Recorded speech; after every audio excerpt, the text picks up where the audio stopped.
एक राजा और 4 मंत्री। बहुत समय पहले की बात है। एक राज्य में राजा अमर सिंह नाम का एक बहुत ही बुद्धिमान और न्यायप्रिय राजा राज करता था।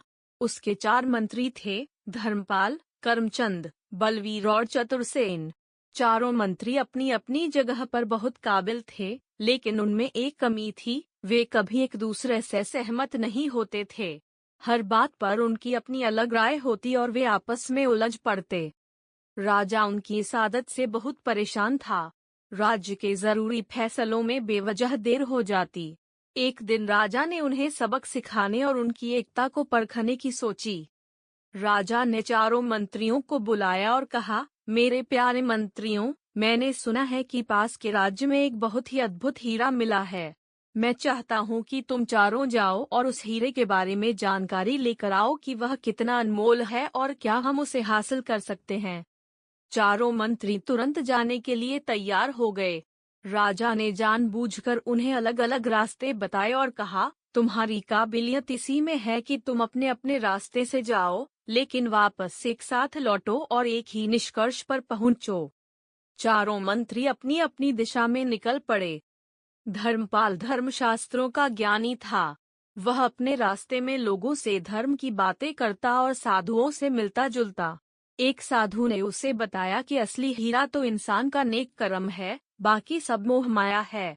धर्मपाल ने यह बात दिल में बिठा ली। करमचंद बहुत मेहनती था। उसने अपने रास्ते में किसानों, मजदूरों और व्यापारियों से बात की। उसने जाना कि हीरे की असली कीमत उसकी चमक नहीं, बल्कि उसे पाने के लिए किया गया कठिन परिश्रम और उससे होने वाला व्यापारिक लाभ है। बलवीर एक योद्धा था। वह अपने रास्ते में सैनिकों और पहलवानों से मिला। उसकी नज़र में हीरे का मूल्य उसकी सुरक्षा और उसे हासिल करने के लिए आवश्यक शक्ति और रणनीति में था। चतुरसेन सबसे चालाक था। वह आम लोगों से मिला, बाजार की खबरें लीं, और उसे पता चला कि हीरा सिर्फ एक अफवाह थी जिसे दूसरे राज्य ने अपने यहाँ पर्यटकों को आकर्षित करने के लिए फैला। करमचंद बोला, नहीं, हीरे का मूल्य उसकी उपयोगिता और आर्थिक लाभ में है। बलवीर ने कहा, तुम दोनों गलत हो, असली मूल्य तो उसे सुरक्षित रखने की शक्ति में है। चतुरसेन चुपचाप उनकी बातें सुनता रहा। जब वे काफी बहस कर चुके, तब चतुरसेन ने कहा, महाराज ने हमें एक साथ वापस आने और एक ही निष्कर्ष पर पहुंचने को कहा था। हम अपनी अलग अलग राय लेकर गए थे और आज भी अलग अलग राय लेकर खड़े हैं। सभी मंत्री शांत हो गए। उन्हें अपनी गलती का एहसास हुआ।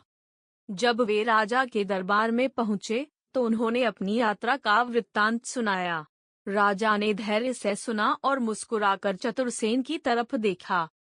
चतुरसेन ने हाथ जोड़कर कहा, महाराज, हम हीरे की खोज में गए थे, लेकिन असली हीरा तो हम अपनी एकता और आपसी समझ के जरिए ढूंढ सकते थे। हम असफल रहे। हमने सीखा कि अलग अलग दृष्टिकोण होना ठीक है, लेकिन राज्य के हित में एक साथ मिलकर सोचना और काम करना ही सबसे बड़ा गुण है। राजा बहुत प्रसन्न हुआ। उसने कहा, तुम सबने अपने अनुभव से सीखा।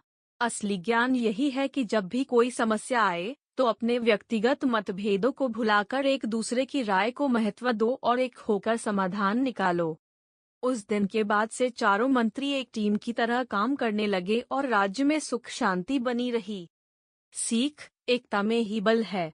आपसी समझ और टीम वर्क किसी भी समस्या का समाधान कर सकते हैं।